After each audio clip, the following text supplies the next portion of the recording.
Thank you, Daniel, for the generous,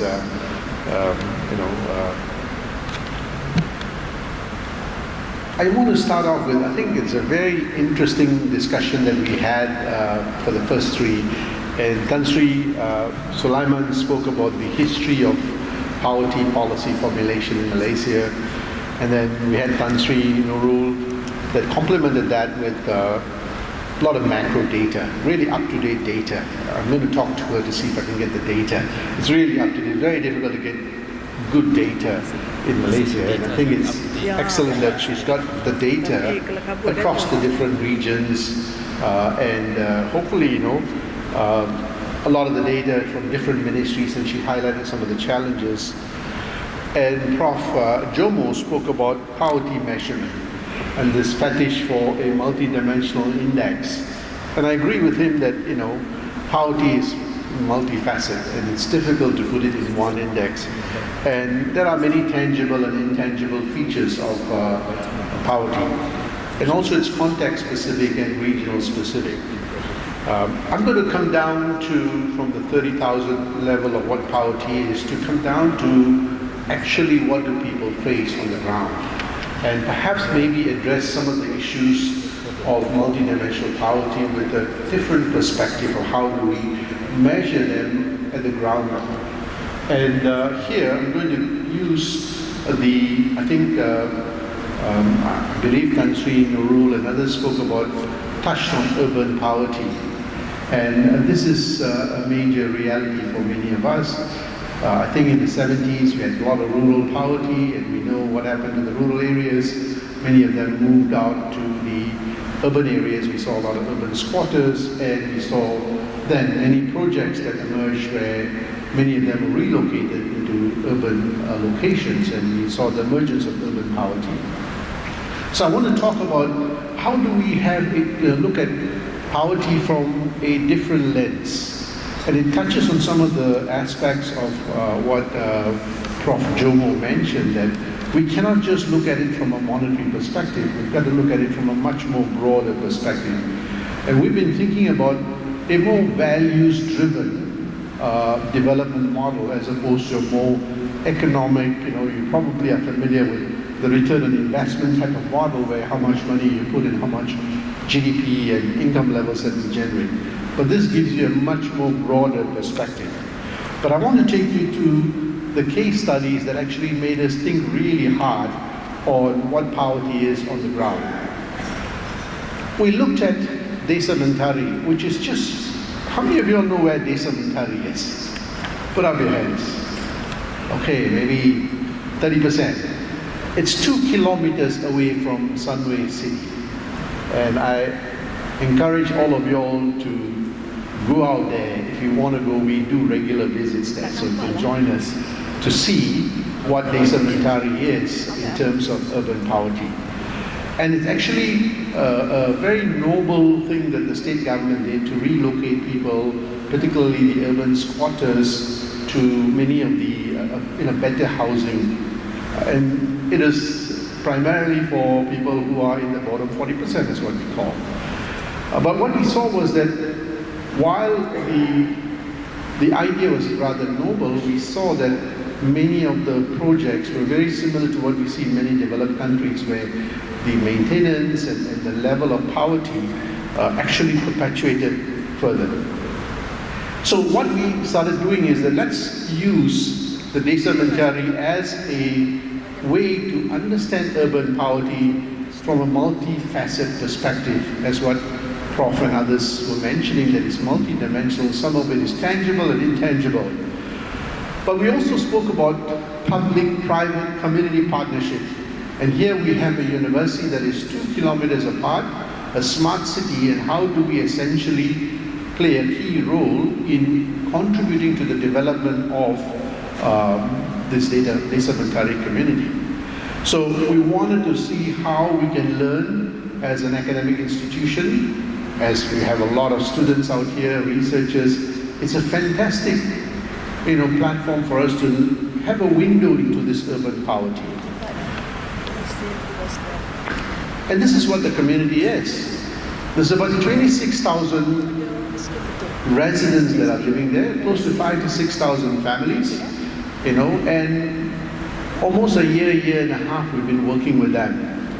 And everything that is spoken about by the three speakers manifests in that community. You have multidimensional poverty, and I'll define what that is, at least in the context of this community. There are issues of equality, access to education, a whole host of things that you see in the literature that the development economists have been talking about manifest in many of our public-private housing schemes. So when we looked at this very carefully, talking to the community, what we realized was we have a poly crisis in many of these localities. And we see that there are many initiatives. People are doing many things, but we were not making any dent. There was so much, many of them were multifaceted, interconnected, and many of the initiatives were fairly silo-oriented and unidimensional. And we see that issues related to lack of access to skills with a rapidly changing economy. We see that, low education level, competency level, access to jobs, a whole host of challenges that are interconnected, right? And when we looked at it very carefully, the literature were there, but bringing them together actually gave us a better understanding of this poverty from a multidimensional perspective. So, where do we start? We need to understand the interconnection. So we went down to the ground, we asked them, we talked to the communities, right? Besides looking at the statistics, we asked them, what are your key challenges? What are your top priority? A few things came up. This is post-COVID, right? Lack of access to education and training. A lot of young people don't want to go back to school. We see that issues of unskilled workforce, low education attainment, and a lot of the skills are outdated. So again, we see that the top priority for many of them is actually access to education, training, competency. But that has an impact on jobs, right? And these were some of the key discussions that we had with them. Obviously, all the other things matter. So we realized that as an education institution, I think we have an important role to understand the kind of competency training and the kind of skill set that you need to be able to participate in the workforce. Right? So we started saying, okay, what do we do? Right? How do we open up our universities? The great thing about Sunway Education Group is that we have from primary school to college to universities, and we clearly can play a major role in providing access to education and training. So this is where the public-private university community partnership could be operationalized to drive sustainable development agenda. So again, we see that access to education, employment, youth, all these are critical, and we have institutions that are driving this, but it's just about connecting them. And obviously that links to business opportunity. The new workforce is not just about seeking employment or providing them competency, but also nurturing the next generation people from this community that create jobs. And there is some fantastic work that our students are doing with this community. So how do we transition this poly crisis into poly opportunities? And this is what we as researchers, development researchers, need to think through very carefully, this multi-dimensional challenges. How do we address and transform the scars into stars in terms of, driving what I call return on the values for every stakeholder? How do we create jobs of the future, the kind of competencies that they need? So we've got to really think through very, very carefully our development framework. Again, being an educational institution, our focus was essentially about talent development and jobs, right? And we want to focus there because we see that of all that, if we can, it's somewhat like the Pareto principle, about 20% that would hit the 80%. So how do we make that transition? What is the return on values? This is the intangible aspects of the development agenda, not just the monetary aspect. By the way, we can still measure some of that. When somebody gets sick, we can actually capture the cost, right?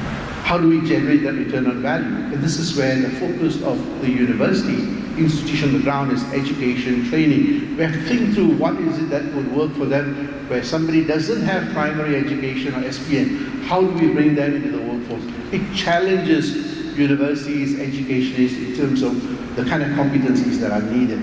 Research is really important, community development, and the most important thing, as we spoke about data, how do we get micro-level cohort data, community by community, so that we understand the needs of different communities and contextualize our solutions. So when we worked out this, we really realized that actually we are looking at the outcomes but not looking at the enablers. For what we realized is actually it's about mindset, right? How do we build that sustainable mindset in the development agenda of this community ecosystem enablers? There are a whole host of ecosystem enablers that we need to think about on the ground, from infrastructure right up to internationalization. How do we look at global best practice and standards? And that drives the capabilities and competency that what we call value creation or return on value, which is actually about economic, societal development. This covers health and a whole host of things, political capability, will, and also empowerment. And what we have is that when these enablers are weak, we see that that's where we have the poly crisis.